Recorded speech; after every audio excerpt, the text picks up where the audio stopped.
Hello viewers, welcome to our channel. నేను మీ Charan పరిమే. Russia Ukraine వార్లో బలవుతున్న భారతీయులు ప్రస్తుతానికి ఇది బాగా ట్రెండ్ అవుతుంది. అసలు రష్యా ఉక్రెయిన్ వార్లో భారతీయులు ఏ విధంగా బలవుతున్నారు? నిజానికి భారతీయులకి యుద్ధానికి ఏ సంబంధం లేదు. రష్యా ఉక్రెయిన్ కొట్టుకుంటున్నాయి, మన దేశానికి దరిదాపుల్లో కూడా లేదు. కానీ భారతీయులు రష్యా సైన్యంలో సైనికులుగా చేరి బలవ్వాల్సిన పరిస్థితి, ఒక దుస్థితి భారతీయ యువకులకు ఏర్పడింది. ఎందుకు అలా జరిగింది? దీనికి మన దేశంలో ఉన్న నిరుద్యోగం ఏ విధంగా కారణమైంది? మన దేశంలో రక్షణ వ్యవస్థ కావచ్చు, అలాగే రష్యాతో ఉన్న దౌత్య సంబంధాల విషయంలో ఏ విధంగా ఫెయిల్యూర్ అయ్యారు మన నాయకులు అనేది మనకి ఇప్పుడు చర్చ. గమనిస్తే రష్యా ఉక్రెయిన్ వార్ గత సంవత్సరంగా జరుగుతూనే ఉంది. సో 2023లో చాలా బీభత్సంగా జరిగి ఎంతో రష్యాలోని ప్రాంతాలు, బ్రిడ్జిలు కొన్ని నష్టపోయారు. అలాగే రష్యా బార్డర్ వెంబడి ఉన్న నగరాలు ఏవైతే ఉన్నాయో అవన్నీ కూడా ధ్వంసమైపోయి, ముఖ్యంగా రష్యాలో మన దేశం నుంచి చాలామంది చదువుకోవడానికి వెళ్తుంటారు. అలాగే ఉక్రెయిన్కి కూడా మెడిసిన్ చదవడానికి చాలామంది విద్యార్థులు వెళ్తుంటారు. వీళ్ళందరూ కూడా ఇబ్బందుల్లో పడిపోయి ఆ వార్లో చిక్కుకొని ఎలా బయటపడాలి, ఎలా తిరిగి దేశానికి వెళ్ళాలి అనే కన్ఫ్యూజన్లో పడిపోయిన టైంలో మన దేశం కాస్త లేట్గా అయినా సరే రియాక్ట్ అయ్యి అనేక మంది భారతీయ విద్యార్థులని అక్కడ నుంచి స్పెషల్ ఫ్లైట్స్ ద్వారా తరలించి మన ఇండియాకి చేర్చారు. ఆ టైంలో ఆ వార్ని కూడా ఒక రోజు 24 అవర్స్ ఆపడం జరిగింది. ఆ తర్వాత మళ్ళీ వార్ కంటిన్యూ అయింది. సో భారతదేశానికి ఇంత ఫేవర్ చేసిన రష్యా ఉన్నట్టుండి ఫ్లైట్ ఫిరాయించి భారతీయ యువకులనే యుద్ధంలో బలిచ్చే పరిస్థితికి తీసుకొచ్చారు. ఏ స్థితిలో ఉందంటే ఇక దారుణం అనమాట. ఇక వేరే ఆప్షన్ లేక భారతీయులు యుద్ధంలో పాల్గొనాల్సిన పరిస్థితి క్రియేట్ చేసి ఇక వాళ్ళు చచ్చేదాకా అక్కడే ఉండిపోయి అనేక మంది ప్రాణాలు కోల్పోయారు.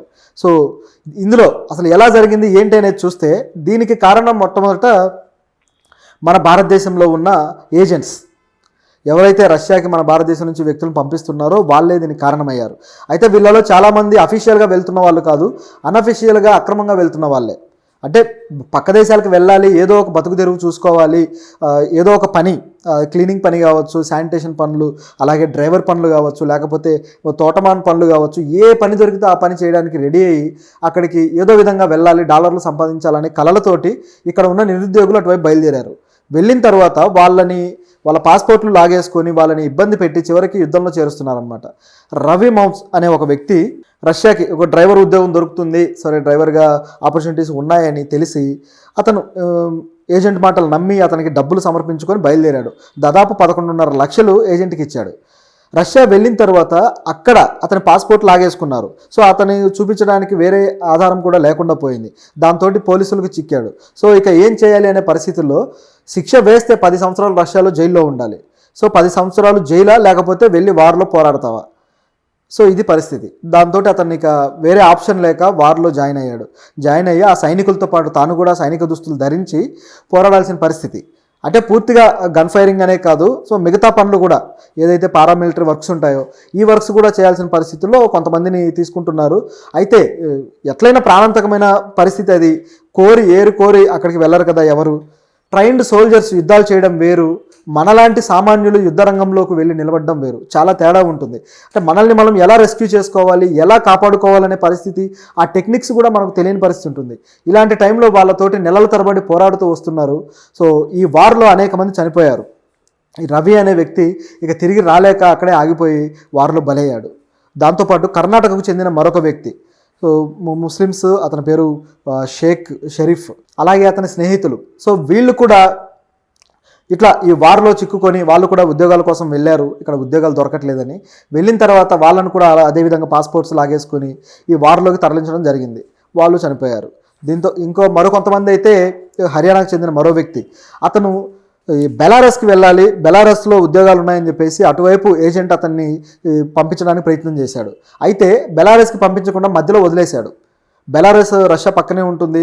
సో రష్యా ఎంత చెబితే అంత అనమాట. బెలారస్ కంట్రీకి చాలా చిన్న కంట్రీ. సో ఇంతకుముందు సోవియట్ యూనియన్లో కూడా ఉన్న కంట్రీ. సో అలా రష్యా కంట్రోల్ దాని మీద ఉంటుంది. అయితే అతను బెలారస్ వెళ్ళే క్రమంలో ఏం చేయాలో అర్థం కాని పరిస్థితిలో ఈ ఏజెంట్ అయితే వదిలేశాడు. అతనికి ఏం అర్థం కాని పొజిషన్లో రష్యా వాళ్ళకి చిక్కాడు. సో రష్యా వాళ్ళు తీసుకెళ్లి ఏకంగా అతన్ని సైన్యంలో చేర్చేసుకున్నారు. ఈ విధంగా భారతీయులు రష్యా ఉక్రెయిన్ వార్లో బలవుతూ వస్తున్నారు. ఇక ఇతని కుటుంబ సభ్యులు అయితే కర్ణాటక వ్యక్తుల కుటుంబ సభ్యులు. అతని ఫాదర్ కూడా పోలీస్ ఆఫీసర్, ఒక కానిస్టేబుల్గా చేసిన వ్యక్తి. అతను ఎక్కని గడపలేదు, దిగని గడపలేదు, ప్రతి చోటకి వెళ్ళి ప్రతి ఆఫీస్కి వెళ్ళి అతను బతిమాలుకుంటున్నాడు, మా పిల్లల్ని వెనక్కి పంపించండి అని. సో వాళ్ళు కూడా ఆ ముగ్గురు వ్యక్తులు చిన్న కెమెరాతోటి ఏదో విధంగా వీడియో చేసి పంపించారు. ఎందుకంటే ఇక్కడ వాళ్ళు ఫోన్లు వాడడానికి లేదు, ఎలాగైనా నెట్వర్క్ ఏర్పడితే మళ్ళీ వీళ్ళు ఇక్కడ నుంచి వెళ్ళిపోయే ప్రమాదం ఉందని చెప్పేసి దాన్ని బ్యాన్ చేశారు. సో దీని విషయంలో అనేక ఆరోపణలు రష్యా గవర్నమెంట్ ఎదుర్కొంటుంది. సో మన ప్రభుత్వం నుంచి మొన్న రీసెంట్గా గత నెలలో ప్రధానమంత్రి గారు రష్యా వెళ్ళి ఆయన వినతి కూడా చేశారు. ఇట్లా మా యువకులు ఈ రష్యా వారిలో బలవుతున్నారు, అన్యాయంగా అక్రమంగా అక్కడ చేర్చుకోబడుతున్నారు, వాళ్ళని మీరు ఏదో విధంగా ఆపండి, రిలీజ్ చేయండి, ముందు ఈ అక్రమంగా వీళ్ళని తరలించే వాళ్ళని మీరు కంట్రోల్ చేయండి అని చెప్పేసి రిక్వెస్ట్ చేస్తున్నాడు. ఆ డిస్కషన్లో పుతిన్ కూడా బాగానే రియాక్ట్ అయ్యాడు, సరే చేస్తాము అని చెప్పేసి. కానీ ఆయన కూడా ఏమీ పట్టించుకోలేదు. అంటే ఫ్రీగా బలి పశువులు దొరికినట్టుగా ఫీల్ అవుతున్నట్టుంది రష్యా. ఇండియాకి రష్యాకి దౌత్యపరంగా ఎన్నో ఏళ్ళ సంబంధం ఉంది, దాదాపు 70 సంవత్సరాల అనుబంధం ఉంది. సో ఇలాంటి అనుబంధాన్ని ఎందుకు వీళ్ళు ఈ విధంగా తూట్లు పొడుస్తున్నారు, ఎందుకు ఈ విధంగా చేస్తున్నారు అనేది అర్థం కావట్లేదు.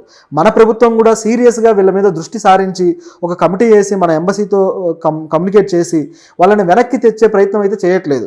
ఎందుకు భారతదేశం ఈ వీళ్ళ విషయంలో ఉదాసీనంగా ఉంది అంటే వీళ్ళు అక్రమంగా వస్తున్నారు కాబట్టి సో భారతదేశం వీళ్ళు చర్యలు తీసుకోలేకపోతుందా? ఎందుకంటే అక్రమంగా వచ్చేవాళ్ళు అక్రమ వలసదారులు అవుతారు, నిజంగానే ఆ దేశంలో శిక్షార్హులు అవుతారు. ఖచ్చితంగా అక్కడ చట్టాల ప్రకారం వీళ్ళను శిక్షించాలి. దానివల్ల భారతదేశం వీళ్ళ మీద బాధ్యత తీసుకుని అడగలేకపోతుందా అనే ప్రశ్న అయితే ఉంది. సో మరి ఏమవుతుందో చూడాలి. ఇలాంటి పరిస్థితి అయితే చాలా బాధాకరమైన విషయం. భారతీయులు అక్కడ చనిపోతున్నారు. కనీసం దేశం ఇప్పుడైనా రియాక్ట్ అయ్యి అక్రమ వలసదారులు మన దేశం నుంచే వెళ్తున్నారు, మన దేశంలో ఏజెంట్లు ఉన్నారు, ముందు దీన్ని ఇక్కడ కంట్రోల్ చేస్తే అక్కడికి వెళ్ళే పరిస్థితి రాకుండా ఉంటుంది. దీని మీద అవేర్నెస్ కావాలి. రీసెంట్గానే దాదాపు 6,000 మందిని అక్రమంగా తరలిస్తున్న వాళ్ళని పట్టుకున్నారు మన దేశంలో. సో ఈ విధంగా అక్రమ వలసలు పెరిగిపోయాయి. అంటే ఇదేదో హ్యూమన్ ట్రాఫికింగ్ లాగా వాళ్ళని కిడ్నాప్ చేసి పంపించడం కాదు, వాలంటరీగా వాళ్ళని రెడీ చేస్తున్నారనమాట. అంటే మీకు అక్కడ ఉద్యోగాలు ఉన్నాయి, డాలర్లు వస్తాయి, అదొస్తాయి ఇదొస్తాయి అని ఏజెంట్లు నమ్మించి దాదాపు 10 లక్షలు 15-20 లక్షల దాకా వాళ్ళ నుంచి వసూలు చేసి వాళ్ళని అక్కడికి పంపించేసి ఇక్కడ చేతులు దులుపుకుంటున్నారు. అక్కడ ఉన్న ఏజెంట్లు వాళ్ళని పిక్ చేసుకొని వాళ్ళ దగ్గర ఉన్న పాస్పోర్ట్లన్నీ లాగేసుకొని వాళ్ళని నడి రోడ్డు మీద వదిలిపెడుతున్నారు. దానివల్ల ఈ చావులు పెరుగుతూ ఉన్నాయి. దీన్ని ప్రభుత్వం సీరియస్గా తీసుకోకపోతే రష్యా అలాగే భారతదేశ సంబంధాల విషయంలో కూడా కాస్త బీటలు వారే అవకాశం లేకపోలేదు. ఏ విధంగా ఈ దెబ్బతినే అవకాశం ఉందంటే అక్కడ కేవలం అక్రమ వలసదారులనే కాదు, అక్కడే ఉండి నివసిస్తూ చదువుకుంటున్న భారతీయ విద్యార్థులు కూడా అనుకోని పరిస్థితుల్లో అటువైపు యుద్ధం వైపు వెళ్లాల్సిన పొజిషన్ ఏర్పడింది. పారామిలిటరీ బలగాలుగా వాళ్ళకు కొద్దిగా వాళ్ళ సేవలు చేయడం కోసం ఈ విధంగా వెళ్లాల్సిన పరిస్థితి వాళ్ళు క్రియేట్ చేశారు. సో ఇందులో వీళ్ళు అఫీషియల్గా వెళ్ళిన వాళ్ళు కాబట్టి ఎంబసీ చర్యలు తీసుకోకపోతే ఖచ్చితంగా ఇది పెద్ద విషయం అయ్యే అవకాశం లేకపోలేదు. మరి ఏం జరుగుతుందో చూడాలి.